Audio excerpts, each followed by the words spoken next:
સુરત મહાનગરપાલિકાના લિંબાયત ઝોનમાં આવેલા માન દરવાજા ટેનામેન્ટ જર્જરિત હોવાથી નોટિસ આપવામાં આવી હતી. નોટિસ પીરિયડ પૂરો થતા પાલિકાએ નળ અને ડ્રેનેજ જોડાણ કાપવા પહોંચી હતી. ત્યારે સ્થાનિકોએ ભારે હોબાળો મચાવ્યો હતો.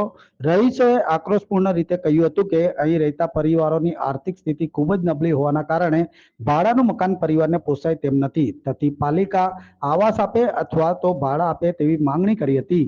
જો કે આ નીતિ વિષયક નિર્ણય હોવાથી લિંબાયત ઝોનની હાલત સુડી વચ્ચે સોપારી જેવી થઈ ગઈ છે. ચોમાસાની શરૂઆત સાથે પાલિકાએ બિસ્માર મિલકત ઉતારવા માટેની નોટિસ આપી છે. તેમાં અઠવાડિયા પહેલા ફરી એકવાર માન દરવાજા ટેનામેન્ટના રહીશોને લેખિત બાદ મૌખિક નોટિસ આપી હતી.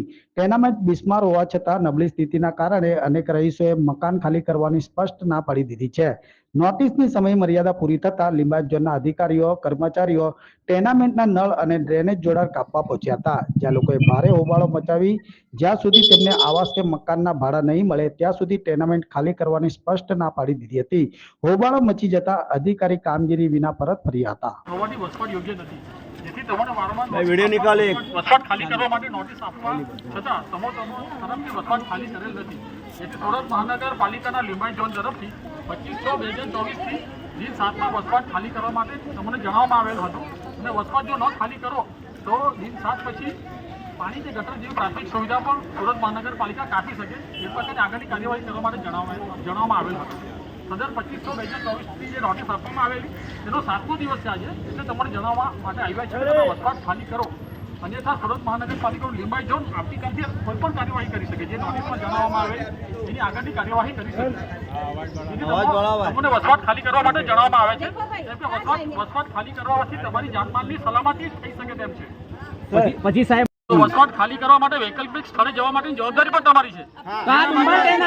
એ બરો બહેના ટેકોના એ લોકો પબ્લિકની જવાબદારી હતી.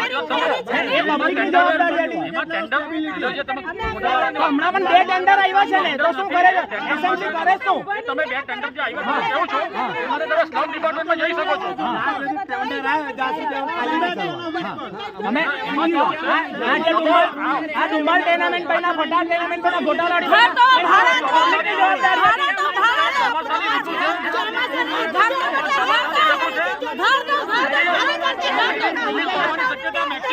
મારો પરિવાર મારો તો મારે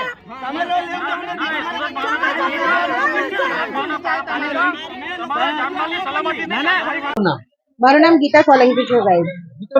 કયો વિસ્તાર છે ને આજે એસએમસી વાળા આવેલા છે ને? આ અમારો માન દરવાજા વિસ્તાર છે ને અમારી બિલ્ડિંગ C9 છે ને એમાં 22 નંબરનું મારું મકાન છે સાહેબ.